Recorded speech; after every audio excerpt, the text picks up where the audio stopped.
बिस्मिल्लाहिर्रहमानिर्रहीम। नाज़रीन अस्सलामु अलैकुम। इदारा शऊर की तरफ से सुकून की राहों का एक और प्रोग्राम लेकर शहबाज शफ़क़त मिर्ज़ा और डॉक्टर शमीमुल हक हाज़िर हैं। नाज़रीन, जैसा कि आपको पता है, हमारी NGO इदारा शऊर नौजवान नस्ल को उनकी ज़हनी और जिस्मानी सेहत को बेहतर बनाने के लिए कोशां है और इस हवाले से हर मुमकिन काम कर रही है जो हमारे नौजवानों को ज़हनी और जिस्मानी सेहत पे अच्छा असर डाले। तो आज का प्रोग्राम भी इसी सिलसिले का है, जिसका मौजू है नज़रिया या कॉन्सेप्ट। तो डॉक्टर साहब कैसे हैं आप? ठीक है डॉक्टर साहब, आज का प्रोग्राम शुरू करते हुए मेरा पहला सवाल है आपसे कि नज़रियात कैसे बनते हैं और दिमागी सेहत पर इनका क्या असर होता है? जी बिल्कुल। जब बच्चा पैदा होता है तो उस वक्त भी वो इर्द गिर्द देखता है, समझता है, सुनता है, आवाज़ें सुनता है, तो वो सोचता है ये क्या है, कौन है, कहाँ है। पहला इंटरेक्शन उसकी माँ के साथ होता है या इर्द गिर्द के जो लोग होते हैं, तो उसके मतलब उसका यही है कि मुझे देखभाल करेगी, अच्छा अक़ीदा बनता है माँ के मतलब। बाकी भी जो लोग उसके इर्द गिर्द होते हैं उनको पहचानता है। नया आदमी अगर बच्चे को पकड़ता है तो वो इनकार कर देता है, वो कहता है जी, रोता है, रोना शुरू कर देता है।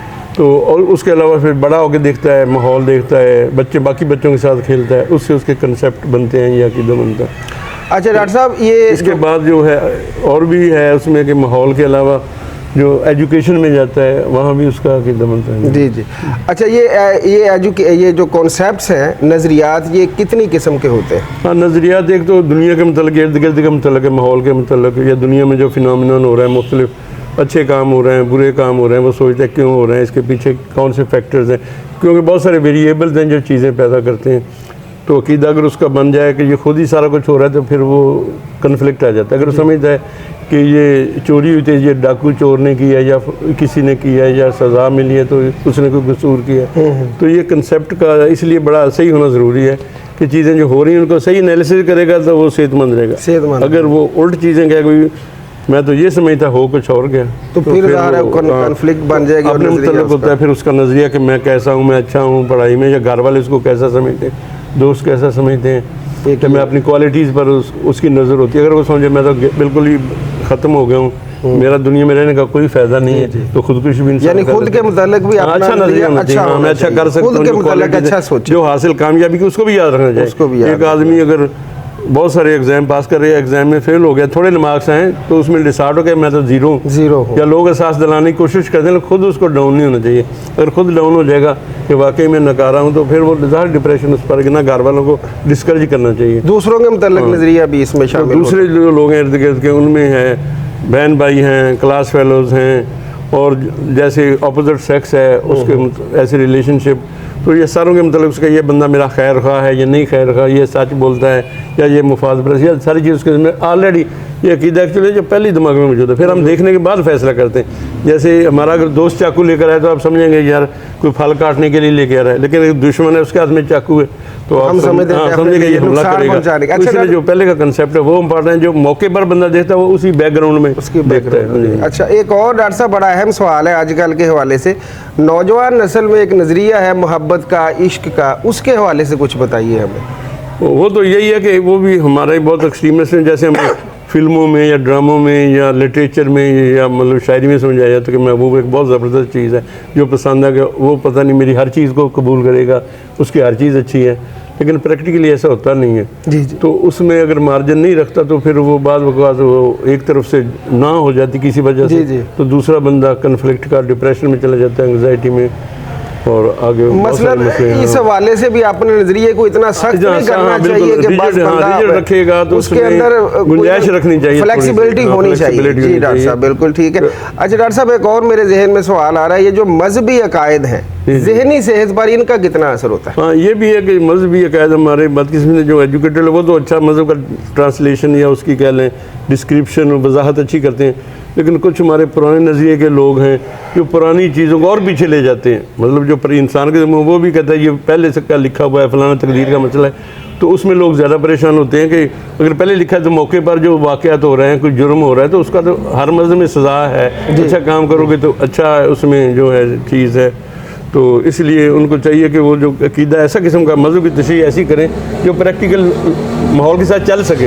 अगर हक़ाइक़ के ख़िलाफ़ कोई चीज़ चल रही है तो उससे कन्फ्लिक्ट फिर पैदा हो जाता है। जी, लंबी दुआओं का भी इसमें कोई असर होता है? हाँ जी, दुआएं वो भी यार कि आप कोई भी काम करते हो तो उसके लिए अपनी जो भी रिक्वायरमेंट है वो तो पूरी होनी चाहिए। जी जी, मतलब आपने सफ़र करना है तो आप इसी बस में बैठेंगे, गाड़ी में बैठेंगे, फिर दुआ मांगे हमें हिफाजत से ले जाओ। एक बंदा गाड़ी में नहीं बैठता तो कहता है हिफाजत से लाहौर पहुंचा, तो वो तो ऐसी बेवकूफ़ी वाली बातें हैं ना। बिल्कुल ऐसे ही है जी डॉक्टर साहब। अच्छा डॉक्टर साहब, अच्छे नज़रियात की खूबियाँ क्या होती है? या नज़रिया अच्छा नज़रिया है वो तो ये, हाँ वो ये ना कि हकीकत प्रैक्टिकल जो चीज़ें हैं वो उनको एक्सप्लेन कर सके, या उसके बाद जो रिजल्ट आते हैं आप चीज़ देखते हैं, कोई लड़ाई के बाद में एक बंदे को सजा होगी तो एक्सप्लेन होता है कि उसको सजा होनी चाहिए। अगर वो छूट जाता है फिर लोग स्ट्रेस है कि यार हमारे माशरे में सजा कोई नहीं। इसलिए नज़रिया वो ये जो उसके उल्ट होगी, जो हकीकत को नहीं एक्सप्लेन कर सकता, तो फिर वो ज़मीन कन्फ्लिक्ट पैदा होता है कि सोचा कुछ होता है। हो कई मजहबी लोग भी ऐसे मेंटल हो जाते हैं क्योंकि उनके अकीदे सख्त होते हैं। अमली तौर पर बहुत सारे फैक्ट अवामल हम देखते हैं कि एक चीज़ करने में, एक दरख्त अगर है तो उसको किसी ने लगाया है, कोई पानी देता है, कोई जो भी, अगर उसको नहीं पानी देता ख़त्म हो जाएगा। या फसल है उसको खाद देते हैं, सारी चीज़ें। अगर एक चीज़ कम है, एक ज़मींदार कुछ भी नहीं करता तो कहता मेरी फसल ज़्यादा हो जाए, तो मतलब वो हाँ। अच्छा डॉक्टर साहब, ये एक हम कहते हैं जी अंधा अकीदा हो गया। अंधा अकीदा क्या, हम इसको कैसे एलेबोरेट कर सकते हैं? हाँ जी, अंधा अकीदा तो यही है कि वो जिसे फिक्स कहते हैं कि मान ही नहीं, मतलब पीर पर अंधा के पीर हमें हर चीज़ दे देगा, या किसी पर भी है, किसी पर ज़्यादा एतमाद कर लेना कि दोस्त पर आपके, या दोस्त मेरे पास बड़ा सिंसियर है, लेकिन उसमें मार्जिन थोड़ा भी किसी वक्त मुकर सकता है, हेरा फेरी कर सकता है, आगे पीछे हो सकता है, तो मार्जिन रखेगा तो बच जाएगा, वरना उसमें। अच्छा डॉक्टर साहब, उम्र के साथ साथ तजर्बात जब बंदा करता है तो क्या ये तजर्बात अकीदे में बेहतरी लाते हैं या कोई तब्दीली ला सकते हैं? हाँ नहीं, बिल्कुल जाहिर है कि तजर्बा आदमी सीखता है कि ये हर 2-4 दोस्तों को देखता है कि उन्होंने बाज़ बात हो सकता है आपकी हेल्प नहीं की, तो आपको फिर आइंदा यह जाहिर रखना पड़ेगा कि दोस्ती एक हद तक बढ़ाएं। अगर आप बहुत ज़्यादा बढ़ाएंगे जैसे पहले थी तो आप समझते कि ज़्यादा प्रॉब्लम है। इसलिए आपको पता है इधर से गुजरते हैं तो कुत्ते पीछे लग जाते हैं मसलन, तो वो फिर उधर से आपको दोबारा नहीं गुजरेंगे, यानी उसके असर पड़ता है। असर पड़ता है। इसके अलावा अच्छी तालीम भी नज़रियात पे कोई असर डालता है? बिल्कुल, तालीम भी मजहबी हो या दूसरी दुनियावी हो, जो भी हो, जो वो वही हो जो उसको वजाहत दे मुख्तलिफ़ चीज़ों की, एक्सप्लेन करे, उसके अकीदे को बेहतर करे, हक़ाइक़ के करीब लगे। अगर हक़ाइक़ के साथ टकराने वाली तालीम होगी तो उससे फ्रस्ट्रेशन ज़्यादा होती है। जी जी। नामुनासिब अकीदा जो है, जैसे हम कहते हैं भी अकीदा इसका सही नहीं है, उसके नुकसानात क्या हो सकते हैं? उसके यही है कि हम जैसे डिस्कस करें कि नफ्सियाती बीमारियाँ, डिप्रेशन, एंग्जाइटी, स्किज़ोफ्रेनिया और बहुत सी बीमारियाँ जो हैं वो पैदा हो सकती हैं। कौमों पर भी असर होता है। इज्तिमाई अकीदा हमारा अगर कौमी तौर पर गलत है तो उसका मतलब ये है कि हम पॉजिटिव जो वर्किंग जो काम करना चाहिए वो तो करते नहीं हैं। जी जी जी। तो फिर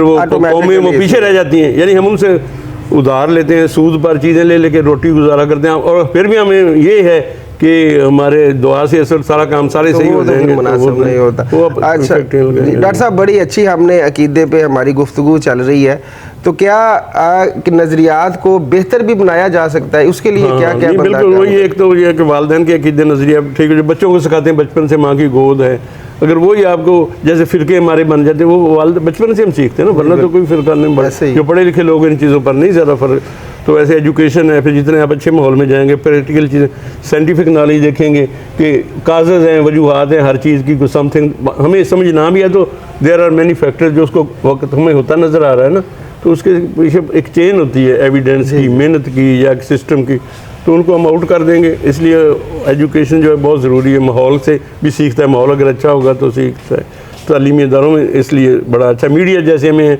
मीडिया वाले बात हमें वो जो रिश्ते हमारे दोस्तों के, बहन भाई के या मियाँ बीवी के, उनमें आजकल ऐसे ड्रामे बनते हैं जिसमें नफरत डालता है, वो हर बंदा बदतमीज़ी से पेश आता है, यानी वो इमेज जो ख़राब हो जाता है। तो इसलिए वो जो है इन मीडिया का भी रोल बड़ा अच्छा है कि वो कत्ल गार्दगी जैसे वो फिल्में नहीं दिखाते, बंद कर देते, इसलिए कि दिमाग पर बुरा असर न पड़े। जी डॉक्टर साहब, बहुत शुक्रिया आपका। अकीदे और नज़रियात के हवाले से बहुत सारी जो हमारे कॉन्सेप्ट थे वो क्लियर हुए। तो नाज़रीन, आज का प्रोग्राम हम यहीं पे इख्तिताम पज़ीर करते हैं। इंशाअल्लाह ताला इदारा शऊर की तरफ से नए प्रोग्राम के साथ दोबारा आपकी खिदमत में हाज़िर होंगे। तब तक के लिए मुझे और डॉक्टर शमीमुल हक साहब को इजाज़त दीजिए। अल्लाह हाफिज़।